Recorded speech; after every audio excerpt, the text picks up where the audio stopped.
Coucou les amis, on se retrouve pour les énergies de la semaine du 4 au 10 avril. On va regarder ça tout de suite avec le tarot manga. De quoi on nous parle ici? Quelles sont ces énergies qui s'annoncent pour nous? Qu'est-ce qui se joue? Allez, de quoi on nous parle ici, s'il vous plaît?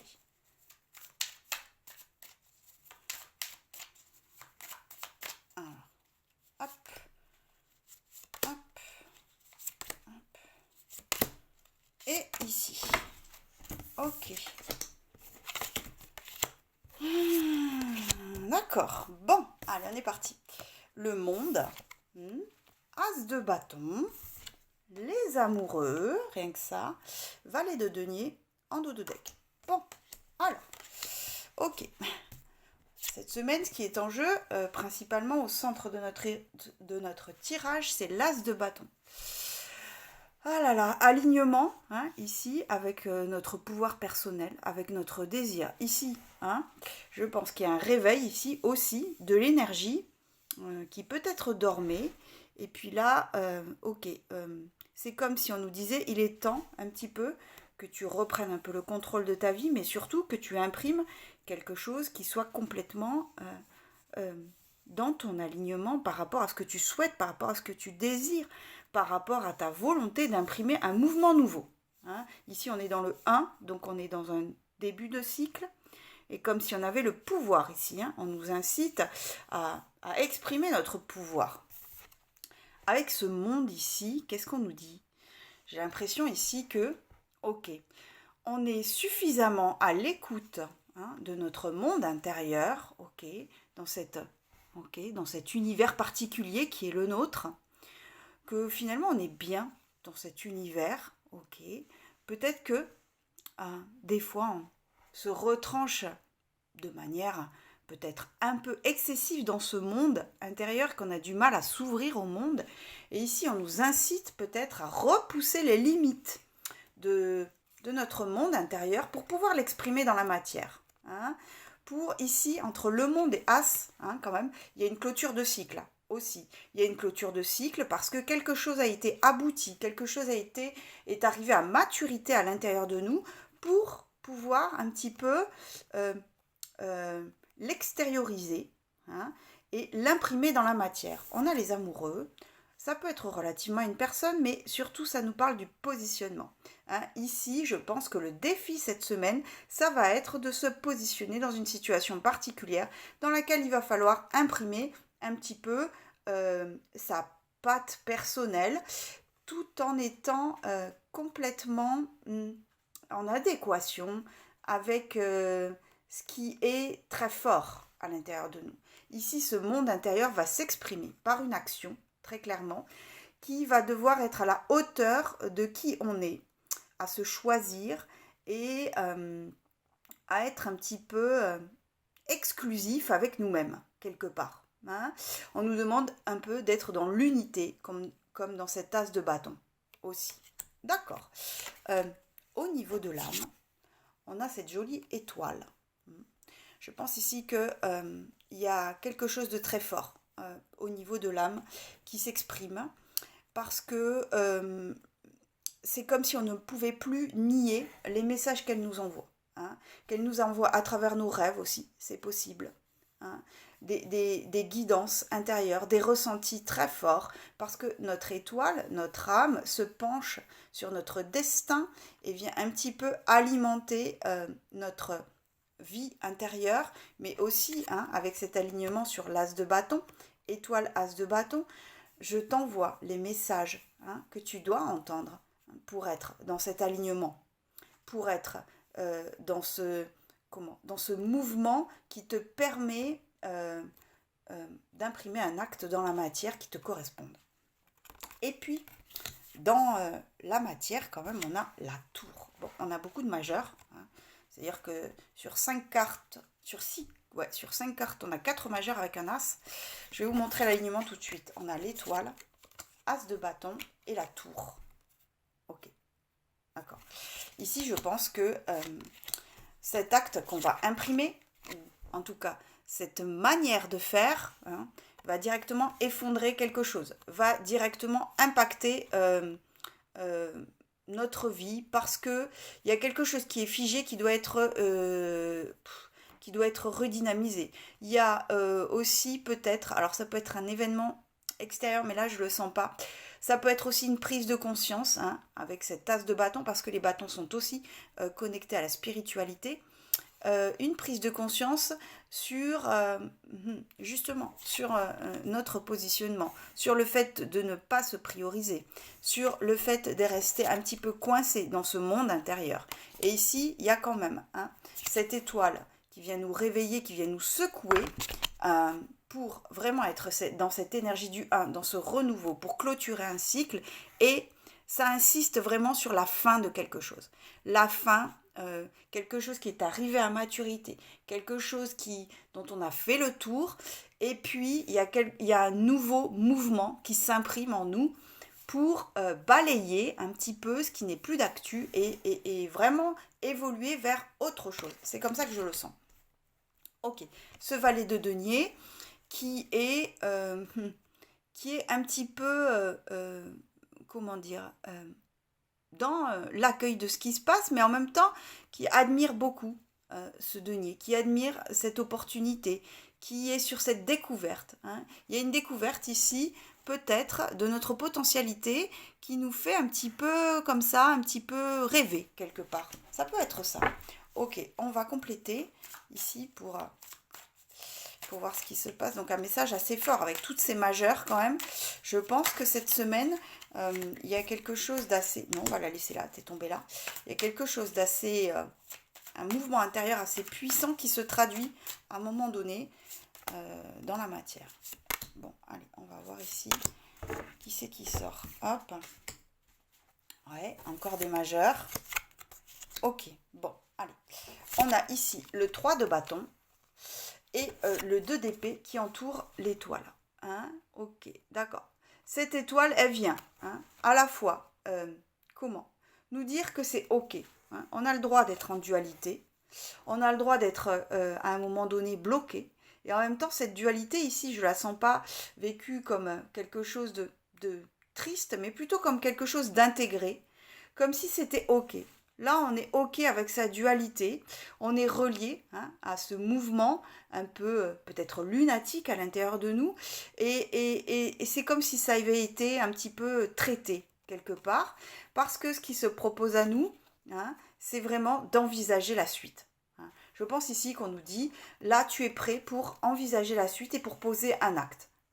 Tu as franchi ce seuil. Ici, tu as franchi ces 2 bâtons et tu es prêt à planter ce bâton, c'est-à-dire un acte concret, justement parce que l'âme envoie des messages. Et ici, il y a cette dualité qui a été intégrée ici. Ok, d'accord. Dans la matière, quand même, on a la mort, on a la tour, on a le soleil, que des majeurs. C'est assez dingue. Je pense ici que effectivement, il y a encore l'idée de la clôture de cycle. C'est bien la mort, je ne dis pas de bêtises. Oui, il y a encore la clôture de cycle ici. Il y a quelque chose vraiment qui doit se finir, qui doit se terminer. Ça peut être un petit peu dans la douleur, mais en même temps, on a tellement de cartes qui parlent du pouvoir intérieur, de manifester et de se choisir, que je pense que c'est une nécessité. Parce qu'il y a cette mise en lumière, il y a cette volonté de passer, d'accéder à une étape supérieure qui soit un petit peu plus, comme cet enfant qui soit plus en correspondance avec ce qui est une évidence en nous, ce qui est léger aussi, ce qui est de l'ordre de ça ne se remet pas en question, voilà, quelque part. Et ici, il va falloir vraiment faire le nettoyage. Il y a un nettoyage qui se fait, que ce soit par une prise de conscience, que ce soit par un acte, que ce soit par un événement de l'extérieur, peu importe. Il y a quand même cette fin de cycle où on nettoie. Nettoyage important parce que la lumière est quasi obligatoire ici. On n'a pas la lumière de la lune, on a la lumière du soleil plein phare sur ce qui se passe en nous et ça c'est très puissant. Donc dans la matière, dans les faits concrets au niveau de notre corps, ça va secouer, ça va être fortement perceptible dans nos sensations, dans nos émotions, au niveau même mental, et il y a ce dégagement qui va pouvoir se faire justement parce que les choses sont évidentes. Hein. On ne peut plus se retrancher ici derrière des excuses, derrière un quotidien qui enchaîne les jours les uns derrière les autres. Ici, on est vraiment sur une prise de conscience essentielle avec cette tasse de bâton au centre de tout ce tirage, au milieu de toutes ces arcanes majeures qui nous dit tu as le pouvoir. Hein, tu as le pouvoir de te choisir. C'est pas parce que tu te positionnes par rapport au monde extérieur que tu renies ton monde intérieur. Très clairement. Hein. Ok, donc un mouvement très fort ici à s'exprimer, à aller vers soi, à écouter notre guidance et puis, un nettoyage très profond pour clôturer un cycle et entamer un autre cycle mais sur un mouvement très fort. D'accord, ok. Donc, message assez fort, assez puissant. Qu'est-ce que j'ai envie de voir? Oui, on peut aller voir ici avec la triade. D'accord. Qu'est-ce qui a besoin d'être nettoyé? À quel niveau ça se joue, ce nettoyage-là, cette fin de cycle? Qu'est-ce qui est en jeu au niveau de cette, de cette fin de cycle? Je ne sais pas comment dire, mais en tout cas, de ces énergies qui n'ont plus lieu d'être. Hein. Si on peut nous dire tout ça, qu'est-ce qui doit... D'accord. Qu'est-ce qui se dégage cette semaine pour nous qui est si fort que ça s'exprime de manière aussi claire quand même dans ce premier tirage? On va voir ici. Allez, qu'est-ce qu'on nous dit? Allez, de quoi on nous parle? Qu'est-ce qui est fort ici? Combien j'en prends? 3. J'ai envie de faire une pyramide. Je ne sais pas pourquoi. J'en fais très rarement avec la triade. C'est pas grave. Hop là. Qu'est-ce qu'on nous dit? Oui, d'accord. Ok. Bon, allez. On a mensonge, on a pénitence, on a nadir à la base de notre pyramide. Et ici, en dos de deck, on a épreuve. Bon, alors, je pense que ici, ce qui a besoin d'être nettoyé, c'est de porter un masque. Dans une situation particulière, dans un pan particulier de notre vie, on arrête de se mentir, on arrête de déformer le miroir et on essaye de se regarder en face. Parce qu'on culpabilise, parce qu'on ne se sent pas à la hauteur, parce que quelque part on se diminue, parce qu'on ne croit pas en nous et peut-être qu'on porte des énergies qui ne nous appartiennent pas. Ici, on est en train de nous dire arrête de porter un masque, arrête de te culpabiliser, arrête de te blâmer comme ça dans cette situation, dans ce pan particulier de ta vie, parce que ça ne t'apporte rien, ça te laisse dans cette carte de nadir, dans cette espèce de noir qu'il a fallu traverser, qui a été nécessaire. Cette carte a été une nécessité parce qu'il a fallu bien se mettre en face de ce masque. Je pense qu'ici, que ça n'est plus porteur, même si ça l'a été un moment, ça n'est plus porteur que de se retrancher derrière des excuses. Je pense que cette pénitence, un petit peu, est un peu, comment on dit, de la complaisance un peu. Il y a une manière un peu de se complaire dans cette tristesse, dans ces idées, dans ces croyances limitantes. C'est une facilité. Hein. Ici, on nous dit bien que si on reste dans cette énergie, ça ne nous apporte rien. Ok, donc la base du problème, la base de ce qui doit être déchargé, c'est ces énergies-là. D'accord. Et en plus, on est dans cette énergie d'épreuve, c'est-à-dire que on a beau tourner autour de tout ça, on a beau essayer de changer de masque, de déformer d'une autre manière la situation, on reste dans cette épreuve tant qu'on n'a pas levé le voile ici. Hein. On nous dit pourtant qu'on a la capacité forte d'avoir conscience de ce qui se passe, de s'élever au niveau spirituel par rapport à la situation pour avoir un regard plus sage. Il y a le troisième œil qui reçoit beaucoup d'informations de tous les côtés de notre âme, de la matière, des événements extérieurs. Et ça, c'est une solution un petit peu qui se présente à nous, que la lumière cette semaine va être faite justement pour passer un cap, pour franchir une porte derrière laquelle on ne sait pas ce qu'il y a. Parce qu'ici, on n'arrive pas à entrevoir ce qui se passe derrière cette porte, qu'il va falloir un petit peu prendre son courage à deux mains pour franchir cette étape, ici. Et on nous invite à avoir cette clairvoyance sur ce qui se passe. Parce que c'est un peu de l'ordre de, pas de l'urgence, mais comment dire, c'est quelque chose qui ne peut plus être repoussé, le fait de voir les choses telles qu'elles sont. Et puis là-haut, on a la prière. La prière qui peut dire que on peut se sentir en dualité par rapport à ces énergies qu'on doit balayer, comme s'il y a quelque chose en nous qui regrette un petit peu cette situation, comme si on était un petit peu dans cette complaisance avec cette pénitence, et quelque part, on doit ici s'aligner avec nos vœux intimes, avec ce qu'il y a de profond en nous dans cette situation, dans ce pan particulier de notre vie, parce que l'énergie qu'on envoie depuis le cœur, depuis l'âme, vers l'univers, est entendue, est écoutée. Nos prières, si elles sont alignées avec qui on est profondément, vont être entendues. Et c'est pour ça qu'on nous demande ici de faire un petit peu cet exercice, parce que c'est un exercice de clairvoyance, de clairguidance par rapport à ce qui se passe, pour s'élever au-dessus de la situation et puis s'aligner avec nos vœux profonds, avec nos vœux sincères, avec nos vœux intimes de l'âme. Ok, d'accord. Bon, ok, c'était assez clair le message à ce niveau-là. On va voir dans les faits concrets ce qui se passe au niveau de la matière avec un nouveau jeu, parce qu'il n'y en a jamais assez. Pour moi, des nouveaux jeux, c'est le Witchy le Normand, ok, d'accord, qui est un le Normand, avec une connotation que j'aime bien. Ok, il m'a fait de l'œil, et puis j'ai pas trop résisté, à vrai dire. On est dans un monde onirique, un monde un petit peu, voilà, que j'aime bien, qui m'a beaucoup parlé. Allez, au niveau des faits concrets, qu'est-ce qu'on nous annonce pour cette semaine ? Qu'est-ce qu'il est important d'entendre ici ? Un petit peu pour, pour se dégager de tout ça. Dans les faits concrets, qu'est-ce qu'on nous dit ici ? S'il vous plaît. Qu'est-ce qui se passe pour nous? Merci. On va prendre 3 cartes. On va voir ici si on complète ou non. D'accord.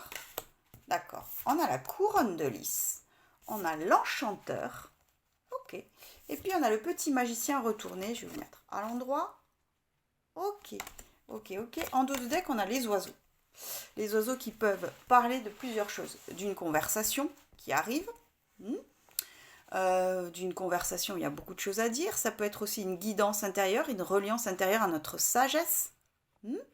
Mais ça parle essentiellement dans le concret, dans la matière, d'une conversation, d'un débat animé en tout cas, où plusieurs choses sont à entendre, à écouter, à dire, et on nous invite à être dans l'accueil sincère de ce qui se passe ici. On nous parle de la couronne de lys. On nous parle de l'enchanteur. Ici, je pense... Alors, l'enchanteur, c'est le consultant. C'est un homme aussi. Ça peut être une personne, homme ou femme, en tout cas avec une énergie yang, dans laquelle ici, on a beaucoup d'affection pour cette personne. Il y a une certaine reconnaissance un petit peu de ce lien qui est avec cette personne. Quelque chose de pur, quelque chose d'authentique. Un lien qui n'est pas forcément récent d'ailleurs, avec cette sensation qu'il y a déjà eu un déroulé dans les événements et que ce lien a vocation à vous connecter directement à vous, à l'autre, dans quelque chose de pur et d'essentiel, comme si un peu cette personne revient vers vous à la conversation, dans une conversation pour exprimer quelque chose de profond, pour exprimer quelque chose d'essentiel. Il y a le petit magicien qui est tombé ici à l'envers. Peut-être qu'ici on va être déstabilisé, qu'on va avoir du mal à être dans l'innocence de ce qui se passe. On va être confronté peut-être au fait de ne pas trop mentaliser ce qui se présente ici. Mais c'est pas grave parce que cette carte du magicien, du petit magicien qui est la carte de l'enfant tout simplement, est tombée. Ça veut dire que cette énergie est présente quand même en nous, dans cette situation, et que peut-être, même si on est déstabilisé, qu'on a du mal à ne pas mentaliser, qu'on a du mal à ne pas vouloir catégoriser, on va quand même être au contact de cette énergie. Cette personne arrive ici pour nous proposer quelque chose. Si ça ne vous parle pas, ça parle tout simplement d'être dans l'action de se choisir ici par rapport à quelque chose qui est pur en vous, quelque chose qui est aligné avec vous, quelque chose même de l'ordre comme s'il y avait, je ne sais pas, cette longue chevelure, ça me fait penser à un héritage ancestral, un héritage familial, je ne sais pas. C'est comme si on devait se choisir par rapport à qui on est, par rapport à ce qu'on nous a légué comme bagage positif aussi, et que c'est en étant dans cette affirmation de soi, dans quelque chose de créatif aussi, qu'on va pouvoir un petit peu écouter notre sagesse intérieure. Et ici, il y a peut-être aussi ce côté qui va être, ça va être compliqué peut-être ici d'être aussi dans cette authenticité, dans cette évidence. D'accord, ok, j'ai envie de pousser. Allez, on va compléter. Alors, de quoi ça nous parle ici? En complément, au niveau de l'âme et dans la matière. Alors, au niveau de l'âme, ouais, et dans la matière. Ok, bon. Au niveau de l'âme, on a le yin, au-dessus de l'an. Ouais, c'est l'enchanteur qui l'appelle. Ok, c'est l'homme. Ok, bon.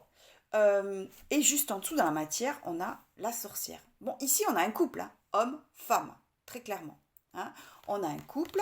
Je pense ici qu'il y a vraiment cette idée d'un ami, d'une amie qui vient au contact, qui vient nous solliciter par une discussion.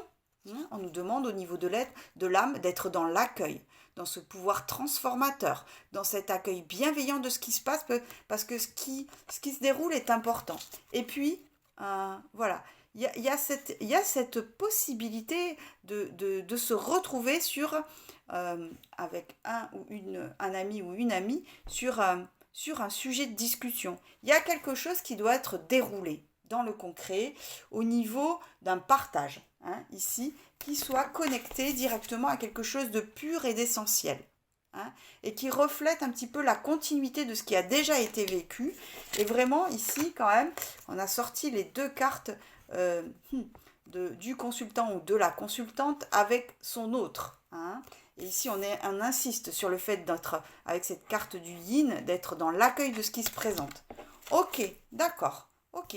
Bon, être à l'écoute de cette énergie de l'enfant, même si elle est retournée, parce qu'elle sera présente, et ne pas lutter contre ce qui est, mais bien, s'ouvrir à la possibilité, à ce qui est proposé par cet autre.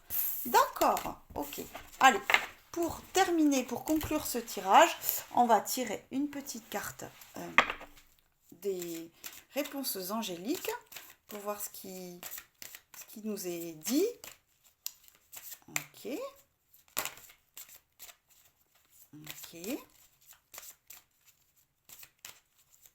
Qu'est-ce qu'on nous dit ici? Ok. On nous dit agissez. Elle est sortie toute seule. Alors ça, je pense que ça nous parle effectivement de cet as de bâton, de ce positionnement qui est ressorti dans le premier tirage, et on nous parle d'abondance. Moi, je pense ici qu'il y a un vœu de l'âme qui s'imprime dans la matière, qui est complètement aligné avec qui on est, et ça peut être, d'accord, il y a quelque chose qui se déroule dans le concret, justement parce qu'on agit, qui est à la hauteur de nos espérances. Voilà ce que j'en ressors de ces deux cartes. Ok les amis, j'espère que ça vous aura parlé. Je vous embrasse très fort. Là, vers 11h, je vais faire un petit live sur Instagram où je répondrai à vos questions en tirage par les cartes. Je vous embrasse très très fort et je vous dis à très vite.